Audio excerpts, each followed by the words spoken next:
Quarter, this is probably 15. Oh gosh. Oh, that feels so good.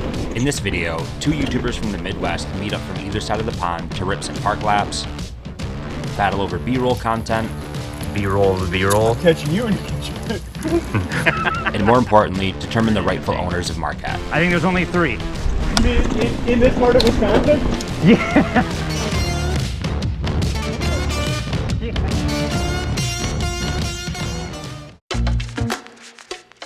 Colin is half of what makes up Ace Bike Media. He's just across the pond from me over in Wisconsin, and we've gotten to know each other pretty well over the last couple years on YouTube. Oh, you good? Yeah, there's a rock there. After a while of trying to meet up with each other, That's funny because him and I almost went camping this weekend, but he backed out. we found a weekend that worked and a halfway meeting point up in Marquette. The other half of their channel, Andy, shows up later on this trip. How's it going, man? Calvin. Nice to meet you. But Colin must have been scared to camp in the wilderness alone with a stranger that he met online, It was gnarlier than I remember. because he brought his buddy Kyle from Stay Gold Visuals as backup. Though you could also argue that he came along as a filmer and a hype man. That was heavy. Despite the number of times that I've visited Marquette, I've never actually spent any time at the bike park at Marquette Mountain. Probably like halfway up the mountain on the right. Colin was pretty familiar, so we showed Kyle and I around a bit. It wasn't long before we were getting into some of what makes Marquette such a good destination for riding. Jawbone has more of the modern day bike park feel. It's flowy with a wider corridor and loaded with jumps and side hits. Oh, my head hit that tree.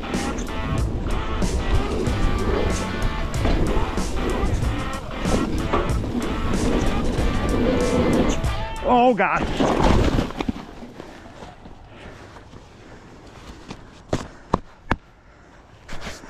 Woo.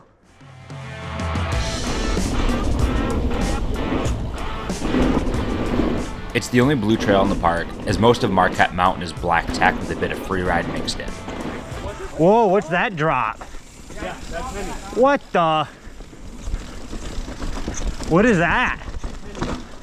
Hemi? Penny. In fact, dude, I bet that's gold right now in this dirt. I'm gonna go look at it. I've never hit that drop.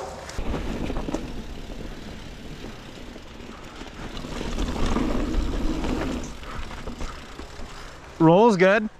Are you hitting it? I think so. I'm gonna go look at it. Most likely not doing it, but I wanna look at it. So it's probably what, 8 to 10 feet tall. Well, From it's here? I'm standing at the lips. It's true you'd land on the landing. Quarter, this is probably 15. I think it looks extra high because it's narrow. Yeah, for sure. I feel like it's just narrow enough to where it's like, when you're committing, you gotta commit. Yep. Oh gosh. This is the stuff that gets my nerves going. Yeah, but it's good to get out of the way. Yeah, day one after sitting in a car for... Exactly. Yeah! Man, it looks worse from back here. A little bit. Just a plank to death. Yeah. Walk the plank. Yeah. You good? I think so. All right, dropping.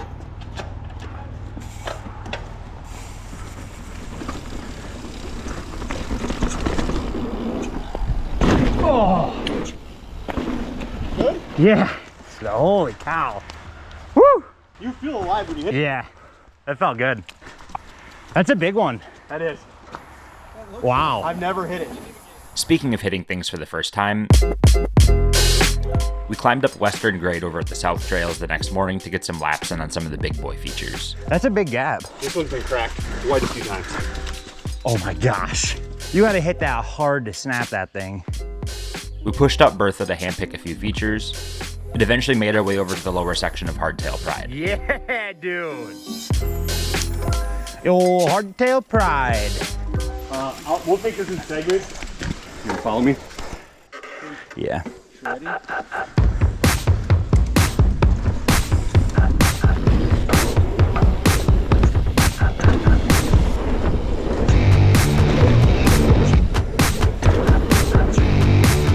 Heck yeah, dude. Oh, lost all my speed on that. This was my first time on this trail, and was doing my best to trust Colin's speed. Every jump on this trail is a mandatory gap, and I passed on some of the more blind gaps for this lap. Oh, that's loose. Dude, I got those first 3 or 4 or whatever, and then my back end washed out and I lost all my speed. That was sick.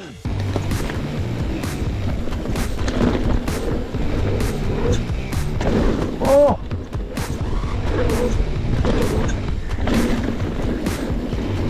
Yeah!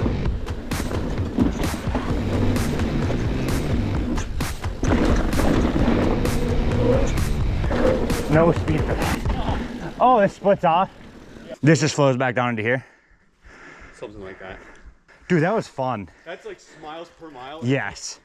An eighth of a mile, but it's so good. We continued down onto Doug's back 9, Dang. which was also blind for me.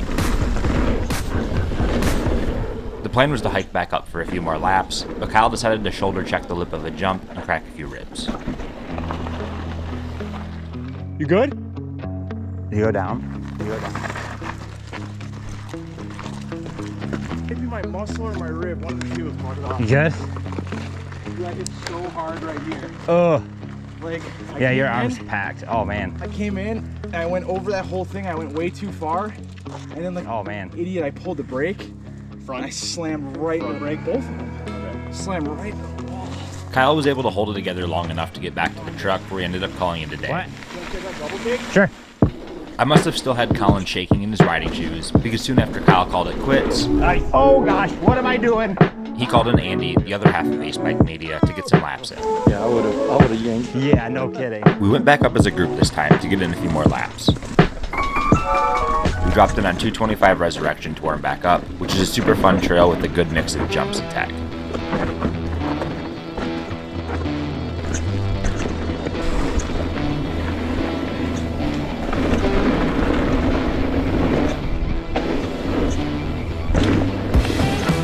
Oh, I lost.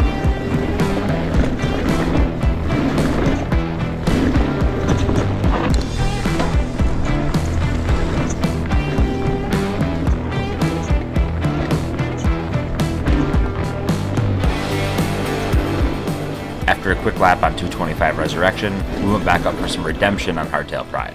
What's the lap? Going to hardtail? Okay. Very top or starting where we started last time? Let's do the very top.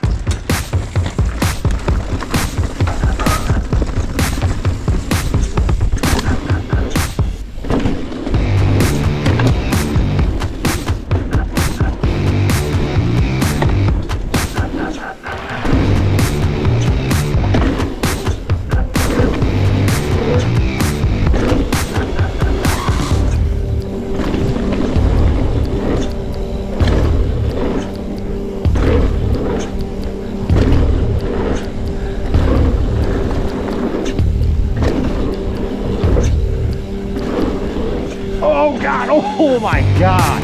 I paced the heck out of that last one.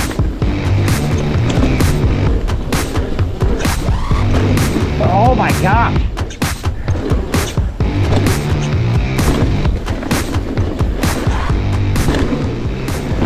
It's so sandy. As the sun began to set and the lack of sunlight took away my video stabilization, I was able to muster through a majority of Hardtail Pride in the second lap.